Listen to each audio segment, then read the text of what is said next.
எப்பவும் ரூமுக்கு வந்துருவே, இப்ப என்ன புதுசா கீழே நிக்கிற? நான்டா ஒரு உதவிக்கு வந்திருக்கேன். என்னன்னு சொல்லு. எனக்கு ஒரு 5000 ரூபா வேணும். சும்மா விளையாடாத கோனி, வா போலாம். ஐயோ, அதுக்காக வரல. என்ன போலீஸ் தேடுது, நான் ஊரை விட்டு போகணும், அதுக்காக தான் பணம் கேட்டேன். இங்க வந்து ரொம்ப கேவலமா கடன் வச்சுட்டு போற ஆம்பளைய கூட நான் பாத்திருக்கேன். ஆனா இவ்வளவு மட்டமா கீழ்த்தரமா நான் இப்படி சம்பாதிக்கிற காசை கடன் கேக்குறியே, நீ எல்லாம் ஒரு ஆம்பளையாடா? என்ன முதல் இப்படி பேசுற? என்னதான் உனக்கு ரொம்ப பிடிக்குமே. எல்லாரும் டிப்ஸா 100 200 கொடுப்பாங்க, ஆனா நீ 1000 2000 கொடுப்ப. அதனால எனக்கு உன்னை பிடிக்கிற மாதிரி நடிப்பேன்.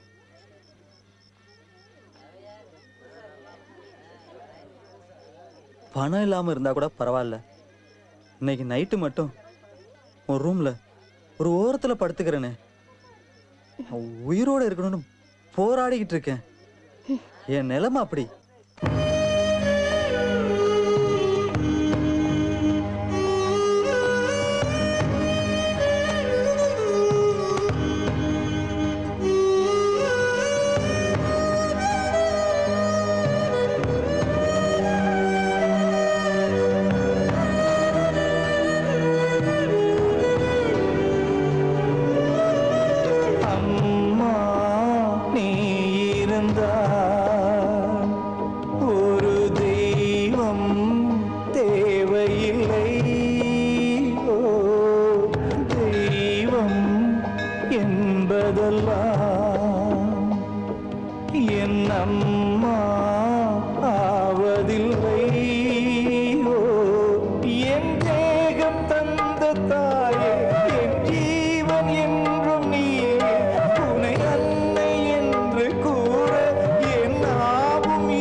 இன்னொருத்தர் கல்யாணம் படிக்க சொல்றியே, கொஞ்சமாவது ஏன் நிலைமையை யோசிச்சு பாத்தியா?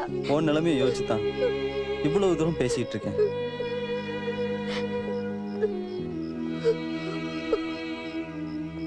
வீட்டுல உனக்கு பார்த்த மாப்பிள்ளைய கல்யாணம் பண்ணிட்டு சந்தோஷமா இரு. அப்படி ஒரு நிலைமை வந்தா நான் உயிரோடவே இருக்க மாட்டேன். எங்க அம்மா செத்தப்போ நீ என்ன சொன்னியோ அதே தான் நானும் சொல்றேன். நான் இல்லைனா உன் வாழ்க்கை முடிஞ்சு போறது கிடையாது. நான் இல்லையேன்னு கொஞ்ச நாளைக்கு அழுவ, அப்புறம் அந்த வாழ்க்கையை நீ வாழ பழகிடுவ. அதாமா உண்மையான வாழ்க்கை. அது உன்னை ஆறுதல் படுத்துறதுக்காக சொன்னது. இது நீ வாழ்றதுக்காக நான் சொல்றது. என் வாழ்க்கைய பத்தி இவ்வளவு யோசிக்கிறியே, உன் வாழ்க்கைய பத்தி நான் யோசிக்க கூடாதா? என் வாழ்க்கையா? அது இப்பவோ அப்போன்னு ஊசலாடிட்டு இருக்கு. என்ன சொல்ற? நான் சொல்றது இப்ப புரியாது, கூடிய சீக்கிரம் புரியும். புரியுது. உன்னை விட்டுட்டு வாழ சொல்ற. அப்படி வாழற வாழ்க்கை சாகிறதுக்கு சமம். காதல் வச்சவனை விட்டுட்டு வாழ்றது சாகர மாதிரிதான் புரியுது. புதுசா பிறந்து வாழ்றோம்னு நினைச்சு வாழ்ந்துதான் பாரு. அந்த வாழ்க்கையும் உனக்கு ரொம்ப பிடிக்கும். எங்க அம்மா செத்த பிறகுதான் எனக்கு வாழ்க்கைன்னா என்னன்னே புரிஞ்சது. அந்த வாழ்க்கையை நான் வாழணும்னு எங்க அம்மா ரொம்ப ஆசைப்பட்டா. அந்த வாழ்க்கைய நீயாவது வாழ்ந்துதான் பாரு.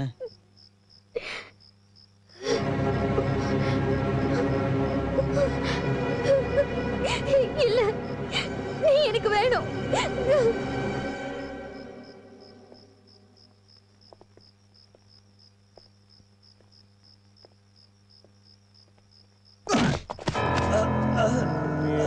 எனக்கு தெரியும்டா, நீ உன் லவ்வரை மீட் பண்ண வருவேன்னு. அதுக்காக தான் வெயிட் பண்ணிட்டு இருந்தேன்.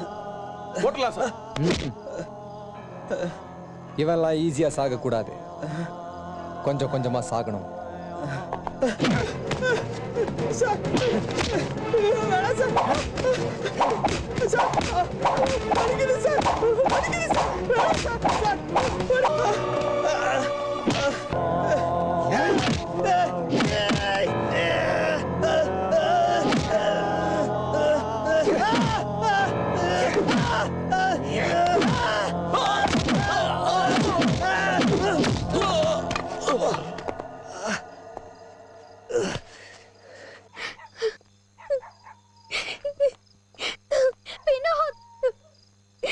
எங்கடா போன?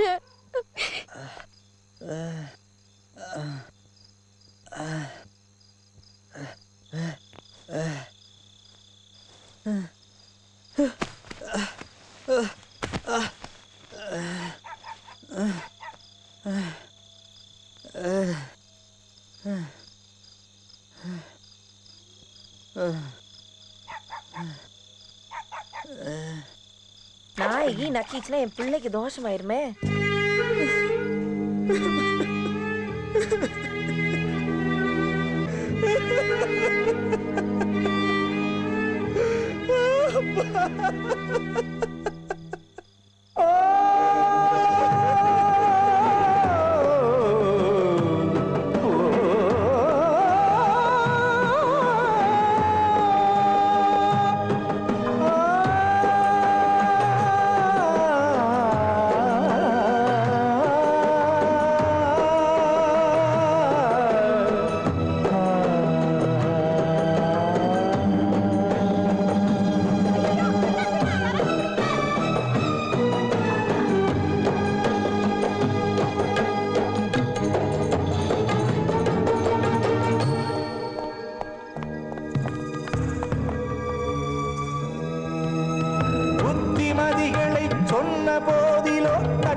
கிழிந்த உடை தைத்தாயே நீ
என் பிள்ளை யாராவது காப்பாத்துங்க